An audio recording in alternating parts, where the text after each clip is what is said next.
انس بن مالک رضی اللہ فرماتے ہیں کہ رسول اللہ صلی اللہ علیہ وسلم نے ارشاد فرمایا اعطیت امتی خمسۃ اشیاء لم تعطی لاحد قبلہم، میری امت کو 5 چیزیں ایسی دی گئی ہیں، میری امت کو 5 خوبیاں ایسی دی گئی ہیں کہ ان سے پہلے کسی امت کو وہ 5 خوبیاں 5 عزتیں نہیں دی گئیں، جو 5 خوبیاں اللہ نے اس امت کو دی ہیں۔ اب میرے آقا صلی اللہ علیہ وسلم نے ان خوبیوں کو گنوایا اور ارشاد فرمایا الاول، پہلی خوبی، پہلی شرافت یہ ہے کہ اذا کان اول لیلۃ من رمضان ینظر اللہ الیہ بالرحمۃ،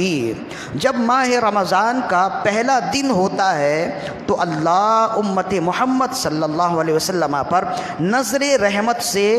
دیکھتا ہے اپنی شان کے لائق۔ ومن نظر اللہ الیہ بالرحمۃ لا يعذبہ بعدہ ابدا، اور یہ بات طے ہے کہ جس پر اللہ نظر رحمت فرمائے اسے کبھی عذاب میں مبتلا نہیں کرتا۔ یہ اس امت کی خوبی بیان کی، اس امت کی خاصیت بیان کی، اس امت کی کرامت اور عزت بیان کی کہ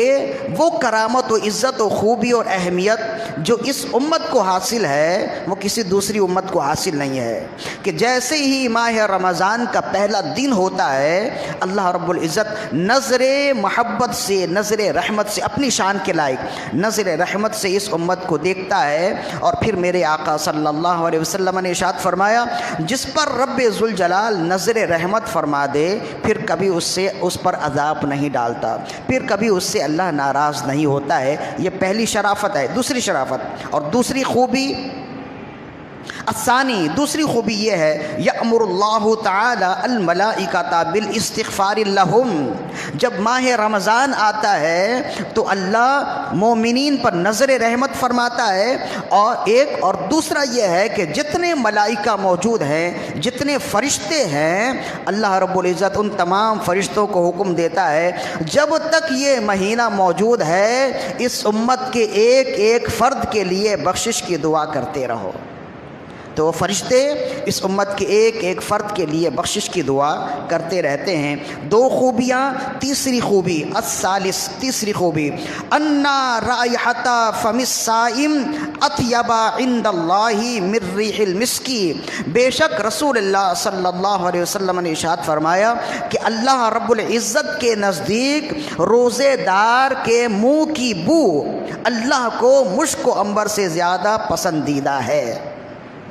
جس طرح مشک و عنبر کی خوشبو ہم پسند کرتے ہیں، اللہ رب العزت کو مشک و عنبر کی خوشبو سے بھی زیادہ روزے دار کی بو پسند ہے، منہ کی بو پسند ہے، وہ بو جو اس کے پیٹ سے آتی ہے، جو اس کے معدے سے آتی ہے۔ کیوں؟ اس لیے کہ وہ بھوکا ہے، پیاسا ہے، فقط کس لیے؟ اس لیے کہ اللہ راضی ہو جائے۔ اور یہ جو روزہ ہے نا، یہ ایک خفیہ عبادت ہے۔ یوں سمجھ لیجئے کہ مخلوق کی طرف سے خالق کی بارگاہ میں ایک پوشیدہ تحفہ ہے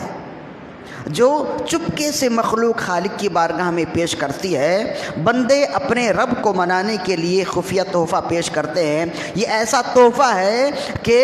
کوئی دوسرا تیسرا اس تحفے کے بارے میں جانتا نہیں ہے۔ نماز آپ پڑھیں تو لوگ دیکھ لیں،